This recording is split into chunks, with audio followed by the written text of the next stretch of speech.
I will never forget who you were for mom before I passed, because she needed that so bad and dad couldn't be that for her. And you put everything aside because you didn't have space to kind of think about how hard this was for you until later. He saw that.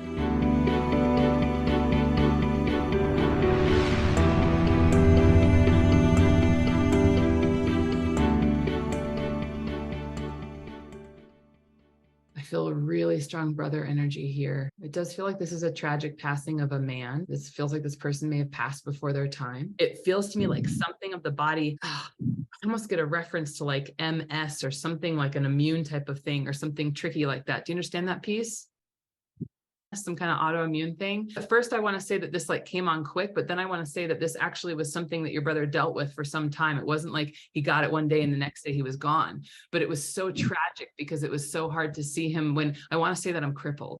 Right. I want to say that I feel quite crippled by it. And I want to say that, like I lived with it for a while, but what I also want to say is that once this came on stronger, the most tragic part is that it got really, really hard at the end. And it just, to see him was hard. Now, I do feel that there was a closeness between you and your brother, and this was like really traumatic. I feel like you were quite a bit younger when he passed. Do you understand that piece? Yes. All right. Do you understand him passing in his 40s or 50s? Yes. I keep hearing the word crippled. I feel like I'm having a really hard time walking. What he's showing me right now are those specific kind of, that you walk with. They have the clamps around the arms, the silver clamps around the arms that you hold when you kind of almost have to drag your legs a little bit. And it shows me a wheelchair.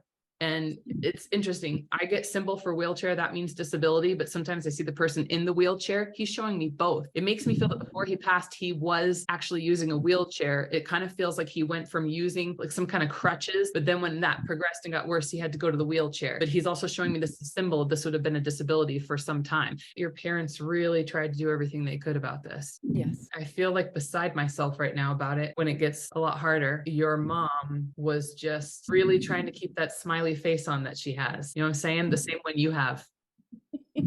Like a carbon copy. She had that same face about it. There's something about you and your mom have in common. When I see your face and your energy on screen, it just makes me want to give you a big hug. And I feel like your mom really tried to keep that positivity for your brother, to kind of encourage him. And when it got really hard, she was just beside herself. You saw her fall apart about this a lot of the time. You carried this burden on your shoulders. It feels like that burden, even though this is over and gone, is still there today, that it was your job to try to help your mom be okay. Your dad had a hard time processing this loss. It doesn't feel like he talked about it as much. I have my kind of symbol for stifled grief. Your dad just couldn't really talk about this. Losing his son was just, that father-son bond between the two of them was so important to him. Your brother's coming through. He makes me just want to say, I will never forget who you were for mom before I passed, because she needed that so bad and dad couldn't be that for her, and you were. And it makes me feel like I want to thank you. You put everything aside. You didn't have space to kind of think about how hard this was for you until later. And that's why it's still hard. You really had to do this for mom. He saw that. Do you understand your mother also being passed now? Yes. She just pops in. We're together. Do you understand having a sister? Yes. Still alive? Yes.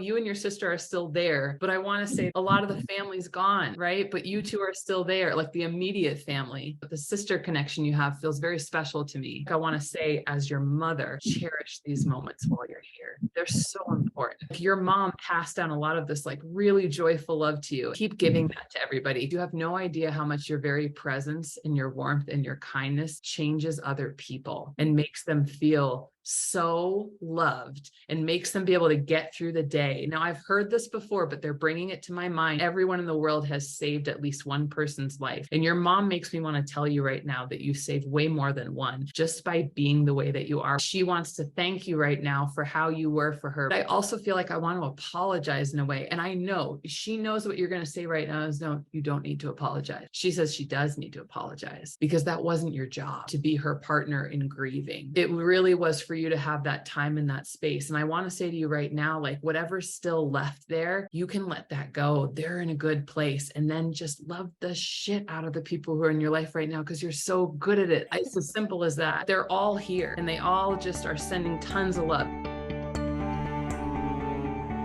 This is my brother, Martin. Oh, hey, Martin.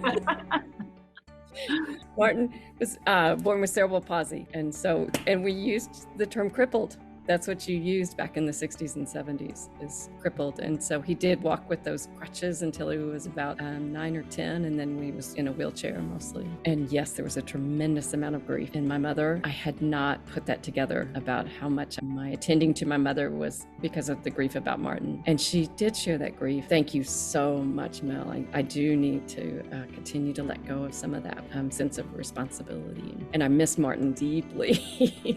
We were big companions. Thank you, thank you, thank you. When she was dying, I was by her bedside and I said, "Oh, Mom, Martin's going to be so happy to see you." He died a few years before she did. And I just said, I can't say how excited I am that y'all are going to be together.